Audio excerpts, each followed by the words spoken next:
What does it mean to be courageous? Have you ever heard the word courage? When you hear it, does someone's face come to mind? Is there a name or a profession or something in your life that you've seen and you just say, that's courageous? So when I think about courage, it takes me back to the 5th grade.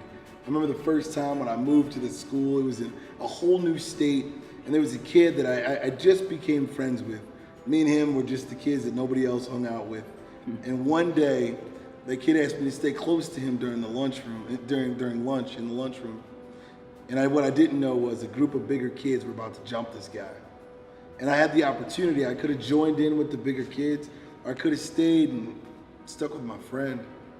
What courage means to me is taking a minority position, being someone that's willing to stand up for what you believe in. To me, I think of a risk. In that situation, you had to take a risk. You might have lost some friends, you might have gained some friends, you might have even got physically hurt.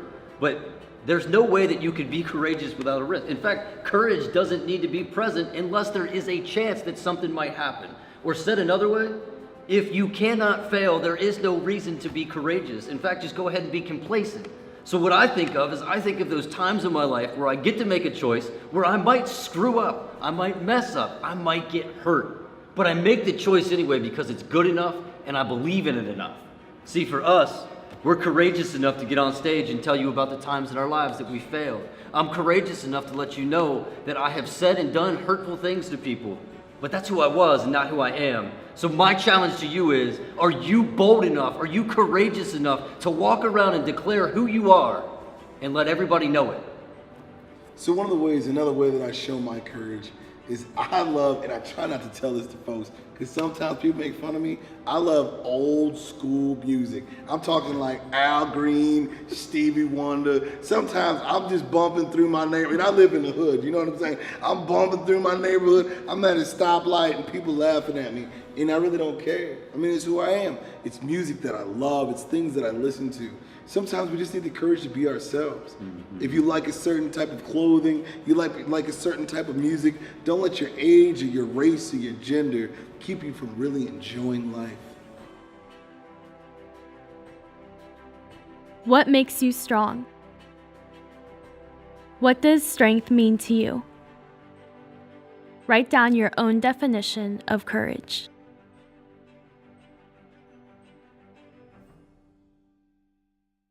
Hey guys, this is your 1-minute wrap up with Nick and Danny, and today we talked about courage. Nick, what do you got on that? So when I'm talking about courage, I talked a little bit about what it felt like in 5th grade when I stood up for my friends and what it feels like sometimes when I go out on a limb, but I want to talk about something funny. And when it comes to things that are funny, when it comes to courage, I think about your kids. Now, Danny got this one son. He's the cutest kid. He's probably the fattest kid ever to live, right? His name is Baby G. And he walks around with his diaper on and his gut out, and he's the happiest kid ever. And the one thing that I love the most about him is he always has the courage to accept others. He always wants to play. He doesn't let the little things get in the way. He's always hugging someone or something. Not only that, he loves himself, man. He's chill being him. Guys, I talked to you a little bit about taking a risk. And I want to let you know, if you're going to be courageous in your life, if you're going to get to where you say you need to be or want to be, you're going to have to take risk and you're going to have to fail. You're going to have to fall down and you're going to have to get back up. So courage is not letting the failure win, but rising up out of the ashes. So whatever you need to do in your life, could be like my wife who said, I'm going to quit working and stay home with our children. Or it could be like me and Nick where we said, hey, I love my cush job, but I'm going to quit and go chase this. Yes. And even if I fail, I'm going to get up, shake off the dust, and keep on going. Or it could be like Bill, out there hugging folks that he doesn't even know with a smile on his face. I'm Danny Chamar. And I'm Nick Jackson. Peace.